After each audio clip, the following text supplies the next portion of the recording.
organización y legislación de una sociedad mercantil. Su regulación más depurada está en el decreto, reglamento de la ley de inversión mercantil. Por tanto, puede ser tomado referencia a una sociedad mercantil de otro tipo, que no sea de capital mixto, de capital extranjero. Por aquí lo puede tomar perfectamente referencia. Mucho más reciente el decreto del 46, que reguló la sociedad de responsabilidad limitada y sustituyó, ustedes recordarán que el Código de Comercio, después por el año 20 y pico más o menos, incorporó preceptos sobre la ley de responsabilidad limitada, sociedad de responsabilidad limitada que no estaban ahí. Hablaba solamente de las compañías anónimas de responsabilidad limitada, ¿verdad? Mucho tiempo, que eso voy a hablar después, no se utilizó como figura, y entonces ahora se regula en el decreto ley número 46, que regula las sociedades mercantiles de responsabilidad limitada, pluripersonales y unipersonales. Además, que esto no se considera. Se está elaborando una futura ley de sociedades mercantiles que está prevista para el programa legislativo de esta legislatura de la Asamblea Nacional. Y habrá adoptado un grupo de decisiones al respecto. Vamos a hacer una ley de sociedades mercantiles completa, con todos los aspectos. ¿Qué incidencia va a tener esto sobre la legislación como la que he mencionado u otra que puede existir que regule el tema de las sociedades mercantiles? Vamos a modificarlo, porque hay un riesgo. O tenemos repetidas las cosas en la ley de sociedades mercantiles y en la ley que regula las formas empresariales que revisten la forma de sociedades mercantiles, o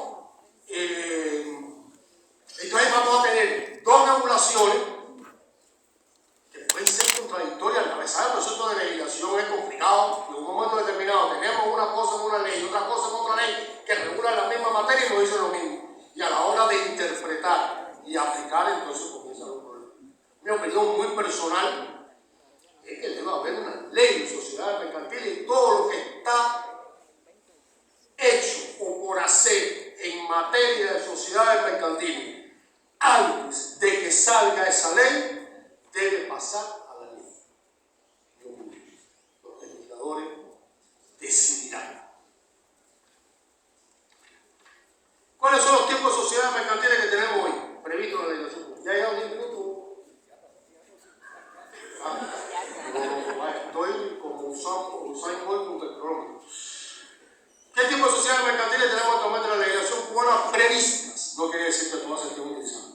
Sociedad anónima de capital totalmente cubano, sociedades anónimas cubanas, que es la palabra medida, cubanas, de capital totalmente extranjero, sociedades anónimas cubanas de capital mixto, la sociedad de responsabilidad limitada cubana de capital estatal, la sociedad de responsabilidad limitada cubana de capital privado y la sociedad de responsabilidad limitada cubana de capital mixto, en este caso prevista. Todavía está por desarrollar la normativa. Pero tenemos otro fenómeno, ya no hablando de sociedades mercantiles cubanas.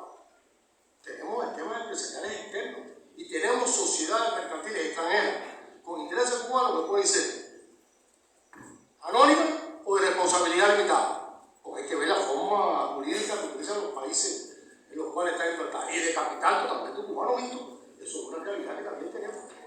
Esto es el ámbito de las sociedades mercantiles con las que tenemos que trabajar. Bueno, los fundamentos constitucionales, las formas de propiedad, pensaba hacer un poco de referencia a cómo se proyecta el fenómeno societario en las distintas formas de propiedad. Yo tenía prevista las más, la estatal, la cooperativa, la mixta, la privada. Sin embargo, ayer casualmente, conversando con un condiscípulo, me dijo, no, yo trabajo en una organización social y tengo también sociedades mercantiles. O sea que el ámbito de las sociedades mercantiles abarca prácticamente, creo que se me puede quedar la personal, ¿no?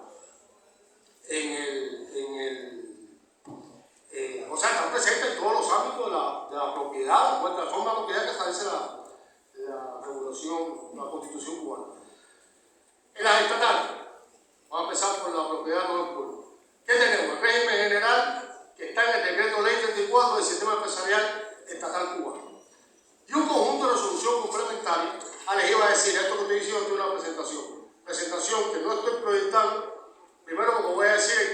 90% de las cosas que dice la presentación, pero que voy a dejar, porque les puede servir, además de lo que estoy diciendo, como un compendio legislativo de lo que regula los actores económicos en cada una de estas formas de propiedad, y se los voy a dejar aquí de todas maneras. Pero lo que pasa es que si me ponía aquí, iba a sulfatar a la compañera audiovisual, porque era pasa. Entonces, déjame no volver la loca y voy a ir a ustedes la pregunta. Ahora, de acuerdo a esto, ¿qué entidades del decreto ley 34? ¿Qué entidades están en el sistema empresarial cubano? Las empresas estatales, las filiales, las socias, las pymes estatales, que no estaban ahí, porque vienen después. Marito está parado mirándome, pero me van a quitar tiempo. Y estas pueden, en principio, asociarse y dar lugar a nuevas formas de propiedad, la propiedad misma. Ahí sale un grupo de cosas para pensar desde la regulación actual del decreto ley 34. Primero, ¿puede un OSDE adoptar la forma de una sociedad mercantil de capital totalmente cubano? De hecho existe. Si no hace un poco, uno va al contenido del decreto ley 34, le puede surgir la construcción de acciones, por lo que dice aquí en definición, la modalidad societaria aparece en el plan. ¿Puede una empresa estatal cubana asociarse? Si estamos hablando de la asociación de hecho, que habíamos dicho que decía el decreto 34, no porque por la vía de que ella y otra sean accionistas de una nueva entidad, sino que una entidad extranjera, por ejemplo, adquiera participaciones y se transforme esa forma estatal en una forma mixta, pudiera hacerlo. Bueno, para hacer eso hay que ser una sociedad mercantil, porque es la que tiene acciones y es la que aplica accionista. Y aquí se habla de empresa estatal.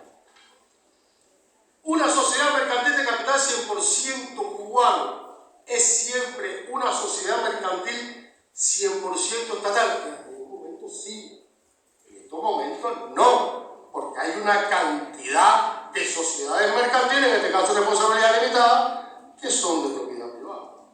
Las filiales, posibilidad de las filiales como parte del esquema empresarial. Si una entidad que crea una empresa filial es una sociedad mercantil de capital 100% cubano, que es una sociedad de una pluripersonal, y por tanto la filial tiene que adoptar la misma forma de quien la creó, tiene que ser también una sociedad anónima pluripersonal. Y es una filial mía, no toca buscar un accionista, entonces otro accionista, que tenga un 0,5, el 1, vale, para que entonces se cumpla en la filial el requisito de la pluripersonalidad. Un aspecto para tener en cuenta.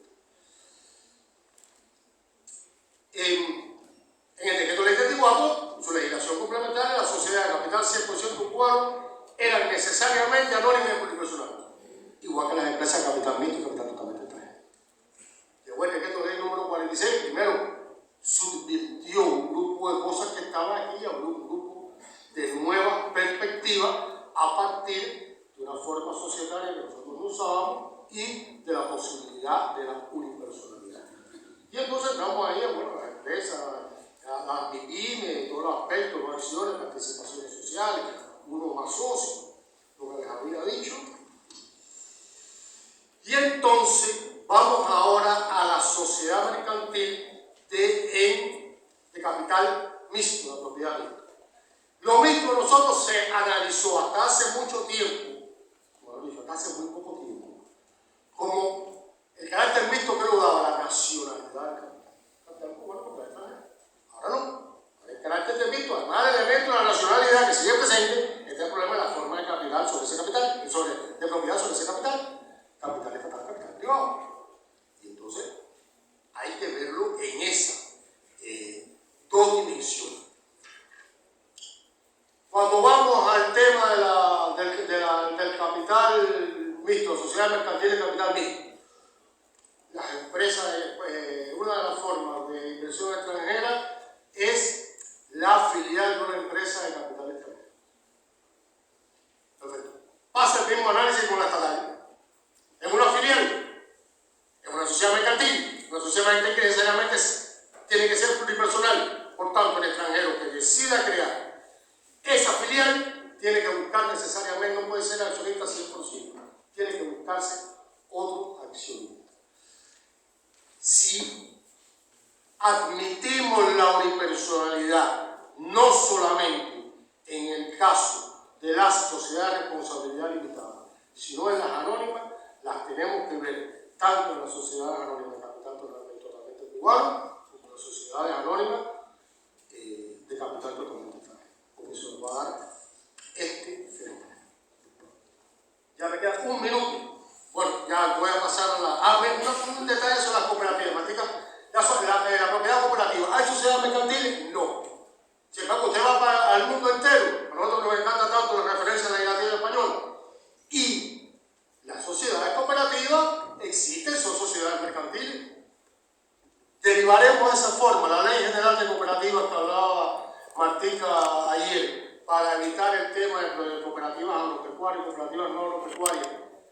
Hablará de las sociedades mercantiles cooperativas. Ahora hay una ley específica de las sociedades mercantiles cooperativas.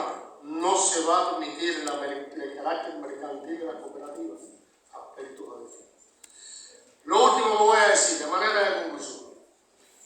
El derecho a la sociedad mercantil en Cuba y su regulación jurídica, que comenzó a reactivarse en la década de 1980, asociado a la inversión extranjera de las sociedades mercantiles cubanas, de capital totalmente cubano, y que implantó como modelo único la sociedad anónima pluripersonal por acciones nominativas. Era lo único que había en Cuba, lo cual nos convertía en una excepción en materia societaria, yo creo que a nivel mundial, porque en la mayoría de los países del mundo el 80, el 90% de las sociedades mercantiles son de responsabilidad limitada. En Cuba el 100% de las sociedades mercantiles eran anónimas. Pero realmente por su forma no eran anónimas, porque el elemento personal, quién era el accionista, cómo transmitía las acciones, era sumamente importante en nuestras sociedades, y eso no es un rasgo de las sociedades anónimas, eso es un rasgo de las sociedades de responsabilidad limitada. Entonces, en estos momentos estamos en una etapa decisiva para la conformación y regulación, a partir de estas aproximaciones sucesivas que empezaron en el 80 con el modelo societario típico de la sociedad anónima por acciones nominativas pluripersonales, ha ido ampliándose. Y estamos en un momento en que, ya más cercano a su conformación definitiva, a partir de regular y de contemplar todos los tipos sociales y todas las modalidades que se pueden dar en este fenómeno asociativo.